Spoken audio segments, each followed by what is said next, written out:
So yeah, I guess the thing that I see a lot when the ladies coming to see to me especially is just the fat around the middle. So when I talk about kind of like the problems and things like that, they often say, listen, mellow belly, fat around the middle. I didn't have it kind of 3, 4 years ago. I don't know what, do you see that a lot with your clients, or do you hear that a lot, or? Absolutely. I think that's one of the first things, like every time I ask, my intake questionnaire and I ask the questions like, what do you need help with, or what's the biggest challenge for you? It's like weight around the middle, etc., etc. It's just like, it just seems like you said, so many people find it's kind of just appeared.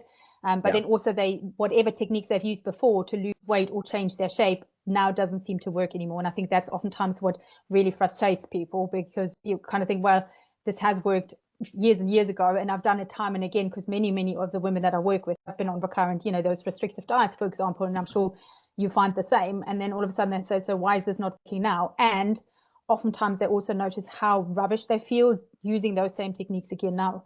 Whereas I'm like, okay, it takes, it requires a different approach, in the sense that this is a different stage of our lives. There's a lot of stuff going on. So Yeah. let's not fall back on those Oh. restrictive, yeah, kind of methods as well. And just like, I guess, just what are the main reasons why we do see like an increase in, say, visceral fat, tummy fat around that kind of like menopausal, perimenopausal group? I think from what I come across, obviously there's a variety of different reasons. I think one of them is always the hormones, and again, it can be quite frustrating, I think, because it's very easy to blame hormones, and it's something that's kind of out there, and we have very little control, or seemingly very little control over it. And I Yeah. think that's oftentimes where it feels like it's out of control. But it's not, and obviously there is an absolute physiological reason for it when it comes to the hormones, with the estrogen declining. And again, our body's trying to put down body fat, because that body fat actually does produce a different kind of estrogen as well. So the body's trying to cope with all of this, right? So in a way, it's a normal process. It's obviously the fact that also a lot of women in middle age are very busy. They've got a lot to contend with. It's oftentimes jobs and careers. It's kids and family you're looking after. It's oftentimes aging parents. It's a very stressful period. We're trying to have contact with our friends and have a bit of a social life if we can. And then, of course, there's relationships as well. So there's a lot going on in ourselves. Oftentimes we don't feel great either, because there's joint aches and pains. We're probably not sleeping very well. There's hot flushes, all of those things, which then affect our food choices. So that has a knock-on effect. Again, if we're choosing, I'm not going to say the incorrect type of foods, but if we're, for example, comfort eating more than maybe we should, that means we're gaining weight. And again, that's oftentimes sitting around the middle. That tends to change because of the hormone. It's our body changes where it stores fat as well, again, because of the hormonal changes. So that can contribute to that as well. Yeah, it's good. We see that a lot as well with like the girls coming for the testing. It often is that kind of like fat around the middle, high visceral fat, and it is almost that. Obviously, there is physiological changes which are obviously very important, but often with that, like you just said, it's almost that all-encompassing kind of, well, what are the behaviors, what are the habits that you're currently doing in terms of exercise, nutrition, and lifestyle, which can also Exactly. compound that. And what we see often is that, right, we're probably overeating inadvertently because you like things are harder at the moment. You might not be paying as close attention to your diet as you were, say, 15 years ago in a better period of your life. And then with that, exercise might have taken a bit of a downward trend as well, that you're not doing as much, you're not doing as much resistance training, you might not have as much muscle mass as well. It's almost compounding that. When you start putting on weight, it's going to be even more prevalent and it's going to be more obvious, and you're thinking, oh dear, what? Absolutely. Yeah. And especially, I think, especially the point you made around the muscle mass, as we're getting older, we all know that we're losing muscle mass from what, age 30? It's kind of a downward spiral already. So if we're not really actively looking after that, but then again, coming back to what us fitness pros always go on about, protein, so many women that I start working with, and I'm sure you find the same, Yeah. we just don't consume enough of the good quality protein that we need to actually maintain our muscle, let alone build muscle. And again, that combined with a sedentary job, for example, or not doing that resistance training, not actually stimulating or using the muscle, again, it compounds the fact that the body then says, well, hang on, there's lots of calories coming in. You're not spending them. I'm going to store it as fat for a rainy day. That's a completely normal, natural process. It's just the fact that we live in a world that's unfortunately not designed to move. It's like I say, it's environment as well as looking at your own behavior. Exactly. Yeah, and that's so true about the building muscle mass as well. And it's almost like the irony as well that, so when you're younger, well, as you get older, like protein synthesis or building muscle mass, you require more protein to kind of to hit that trigger point when you get older than you did, say, when you were younger. And again, the irony is that as you get older, you're actually eating less than you were when you were younger. Whereas really we need to double down and think that what are those kind of key things or key drivers that are going to increase muscle mass, improve kind of like toning, to help with that. And I guess what are the key things you would say then to say some of your clients, say if they came in, they've got a bit of belly fat, it's a bit more than normal, they might not be doing as much resistance training. Have you got a bit of a checklist where you're like, right, these are the things you need to do in terms of nutrition, exercise, or is it what do you tend to Jack, have I got a checklist? I've got several. I guess, and again, to me, it always comes back down to the same principles, right? And it's all very simple, but it's not always very easy to apply all of these things. And I think the one thing I always try and do is not overwhelm anybody, because there is a lot we can do. But I think it always boils down to, does your nutrition like? And it's literally as simple as, are you getting enough protein?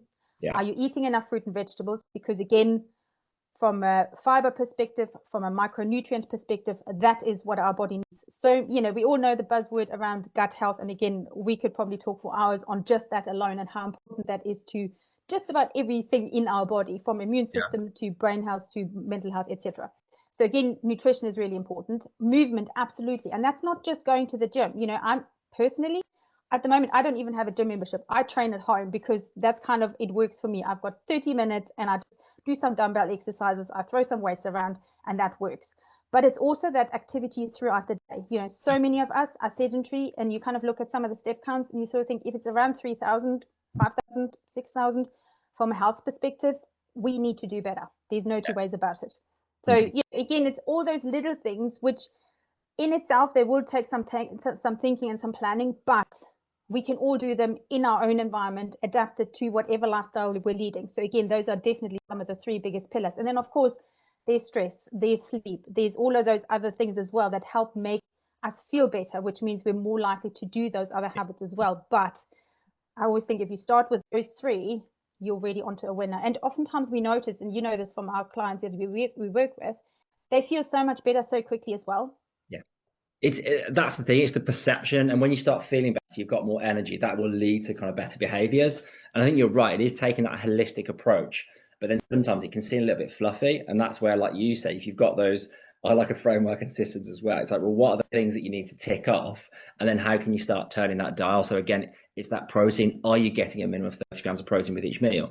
Are you, say, doing some sort of movement, say 2 or 3 times per week? And then if you wanted to start taking it further when, say, progress does start to slow down, it's like, well, okay, at the moment you're lifting twice per week. Can we increase it to 3? Can we do a few more extra sets? Can we start lifting a little bit heavier? So yeah, I think you're totally right. It's a holistic approach, but then also kind of what are the things that we can definitely tick off on a day-to-day basis which will lead to that overreaching goal, overriding goal. And just the one thing that you said about the movement there as well, I think this is be good to hear your take on this actually. Like, you hear about cortisol, belly fat, even say some of these big influencers say, oh, you can't run, it's the worst thing you can do. But one of the things that we see in menopausal women is just the prevalence of cardiovascular disease. And then we know one of the best ways to improve that, or to stop that, is through, say, improving your VO2 max and kind of cardiovascular health, which comes from fitness. So it's almost to say to a lot of ladies, like, you shouldn't be doing cardio, whereas that's probably one of the best ways to, say, reduce the risk of cardiovascular disease. Is just, to me, it's just absolutely, well, it's just ridiculous, isn't it? It's just, it's finding the balance of how much you should be doing, isn't it? Exactly. And I think that's the key word. It's not, to me, it's not either or, it's and. Yeah. Because they both have slightly different functions. And it's also finding what you enjoy. And if you love cardio, sure, then do a bit more of that, but do not neglect the strength training side of things. And if you really enjoy strength training, great, do that, but add in some cardio for the cardiovascular benefits. And again, there's so much evidence to show that it's not just fat loss that's important for overall health. From an overall health perspective, fitness will always trump fat loss. Obviously, again, we're not talking extremes here and in any way, shape, or form. But the fitter you are, the lower your risk of all risk mortality is going to be, isn't it? So from that perspective, it's a win-win. And that's the thing, when you look at, say, some of these studies, when they look at, say, like step count and VO2 max, there's literally a linear relationship with getting fitter, more steps, and living longer.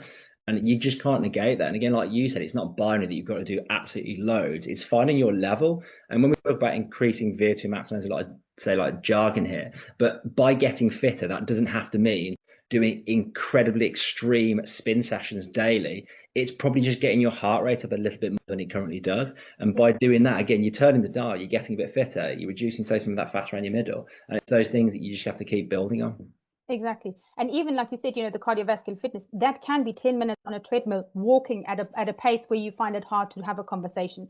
So you Yeah. don't even have to start running, because so many people come to me, they're like, Sandra, don't make me run. I'm like, I will never make anybody run. I would heavily encourage everybody because I enjoy it, but I understand that not everybody does, which is fair enough. So again, it's even just power walking. You can even go on a stationary bike and do a couple of, hit intervals, literally do like 30 seconds on, 30 seconds off, do 6 rounds of that, but go as hard as you possibly can during those 30 seconds. And again, that will have a massive impact over time, especially if you do it consistently. 100%. And we see that with the girls that come to the gym as well, that again, they can be quite averse to wanting to do really high intensity work. But one of the reasons why we do that kind of engine class, which is essentially getting the heart rate up to a certain level and trying to build up to 12 minutes of hard work, doing it once per week, you see that noticeable increments in fitness, and we're seeing constant results in fat loss as well, and it's combined with other things.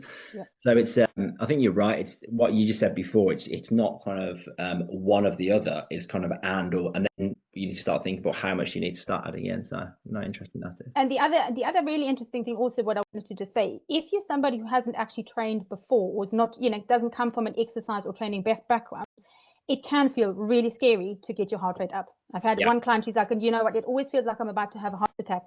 If you're not used to knowing what that feels like, and that is actually normal, it can be super scary. That's why I always say, you can't go too slow to start off with. Literally just increase your heart rate a little bit, experience it, then calm it down and kind of go, you know what, I haven't died, nothing bad has happened. And sometimes you psychologically have to coach yourself through it. And that's again where it's useful to actually have a coach with you to kind of go, no, this is fine. You're doing great. Sit down, have a drink of water, and then we go again. Because again, I think some of it feels unfamiliar.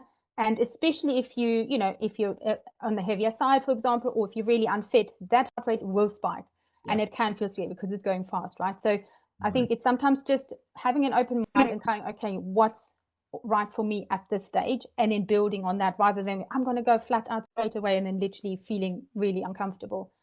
Yeah, 100%. And you see, even when people come to the classes, like some of those first ones, they don't know what their limit is. And even you're right, like we say, listen, using RP or how hard you're feeling, or how hard you're trying, and just trying to exceed that 7 or 8. But sometimes when they're not used to it, they might go too hard too quickly and feel really faint. And if that happens in the wrong environment, that's when you're thinking, forget this, I don't want to do this type of exercise again. Whereas if, like you say, gradually increase it, understand that it's okay not to kind of work really hard in that first session, but over time you will start seeing those improvements, then that's okay.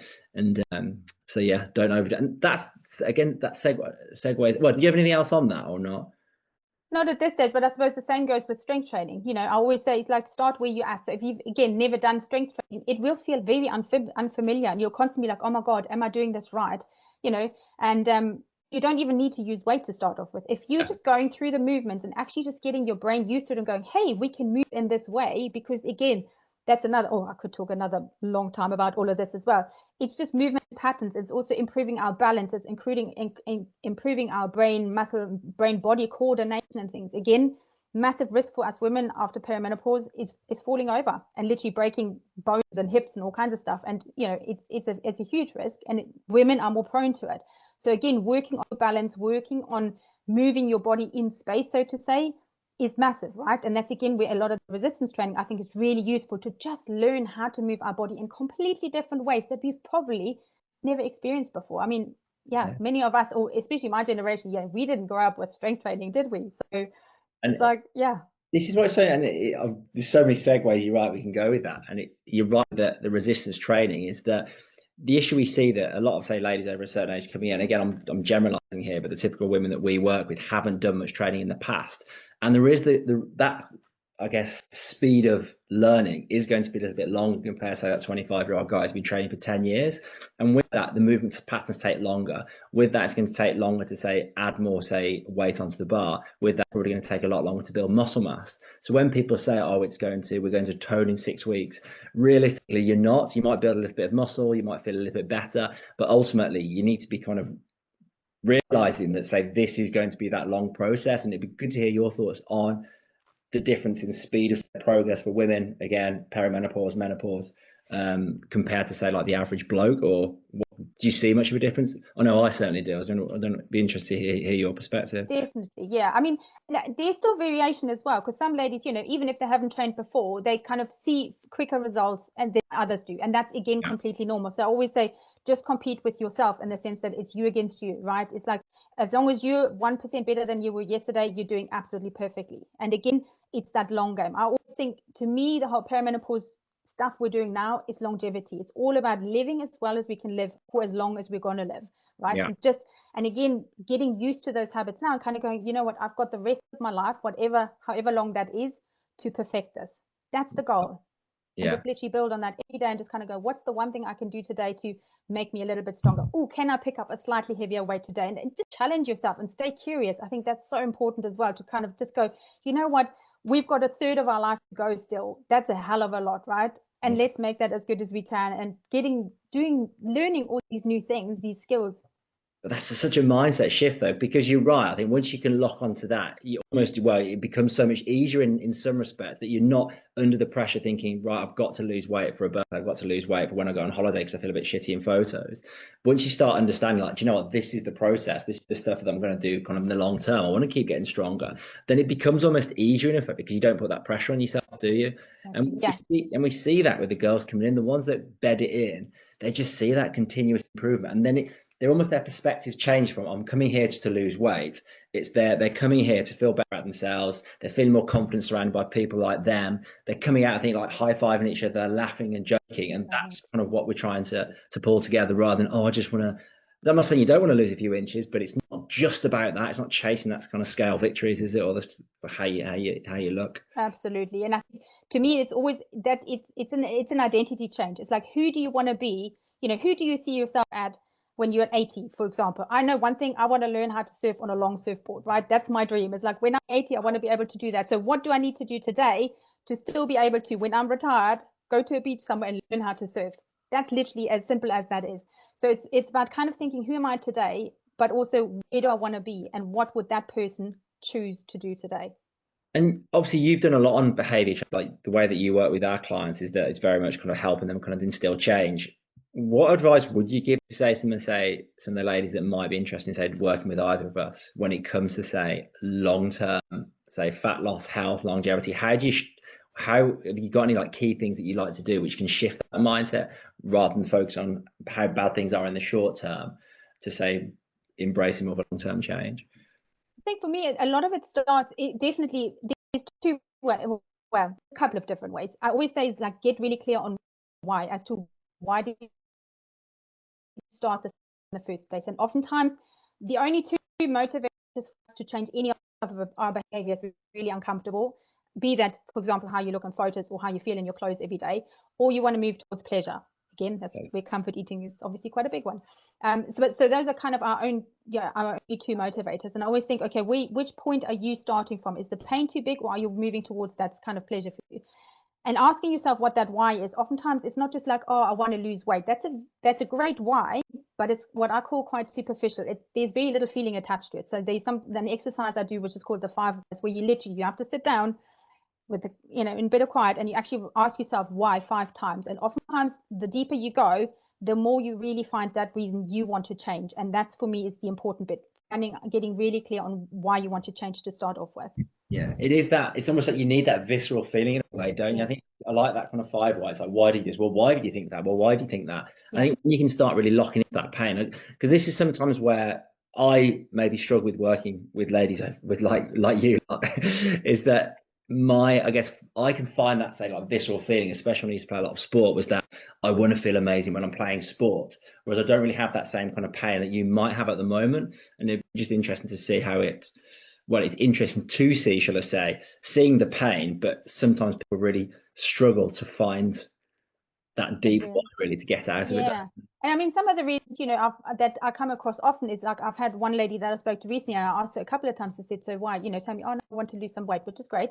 And that's okay. Why is that important to you? Okay, because I want to, I don't like how I feel in my clothes, for example. Like, okay, why is that important to you? And then kind of the more you dig down, then all of a sudden the real reason for her was, it's like I've lost out so much time with my boys because I don't want to get in the swimming pool with them, for example, on holiday and things, So she feels like she's losing out on quality time with her children. You think, well, that's a pretty big why if you ask me. And that's a really great reason also because at the time, because it's not always easy doing all of this stuff, is it? I mean, even you and I, we struggle and we'll go backwards and forwards and we'll go in little loops. And that's normal. Behavior change goes in loops. It's not a linear line. It goes up and down. It turns back on itself. That's fine. But at those times, it's coming back and going, this is why I started in the first place. And kind of, having those kind of reasons where you think, this is what I'm doing it for, really, really helps to keep you going at those times when you think, I can't be bothered. It's a good point. I think what I see as well is sometimes we're quite habit driven on with what we do here. So it's almost having that big goal that you focus on and the big why, but also what are those kind of like processes, what are those habits that you can just focus on a daily basis that you are in complete control of, which can lead to it. So it's things like, again, it's very basic and cheesy. It's almost like what we alluded to at the start. Are you drinking your water? Are you eating your vegetables? Are you doing your protein? Are you coming to the gym 3 times per week? And when you start ticking those off, you're going to start feeling a bit better. You're going to start kind of feeling more energized. You're not going to have the aches and pains. You might feel a bit more confident inside the gym, which is going to help you feel more confident outside the gym. And it is that whole, I guess, all-encompassing like route to positivity, isn't it, in a way?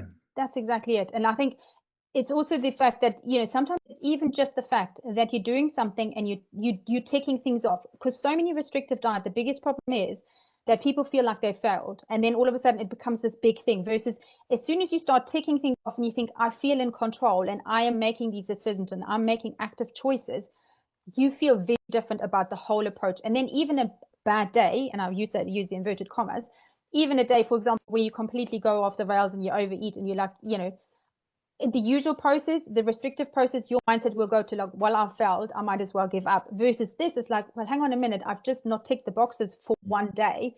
But that doesn't mean that in a year's time, that one day will have made no impact whatsoever. So again, it's just learning to put things into perspective and kind of go, I'm ticking so many boxes on so many levels. Every single day, that one missed box, not a problem. And I think that's sometimes the hard thing where, again, people who join, I guess, the program that we do is that we package it as like 30 days, love it or you leave it, or say 6 weeks throughout the year. And people almost put under pressure then to think, I've got to achieve everything within those 6 weeks. Whereas in reality, it's more say, the reason why we do is to lower the barrier to think, you know what, come in, try it, see what it's all about.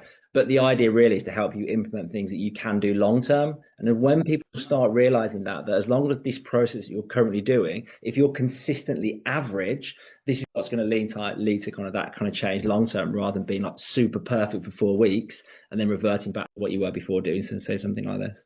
Exactly right. And the thing is, when you look at most people, it's not about perfecting the good days. It's about working on those imperfect days that actually makes the biggest difference in the long term. Because it's always easy for all of us to kind of, if you've got a day where work is under control and there's no, life demands on you and you think, yes, I can have my breakfast and I can have my lunch and I can have my dinner. That's fine. We all have those days and we cruise those.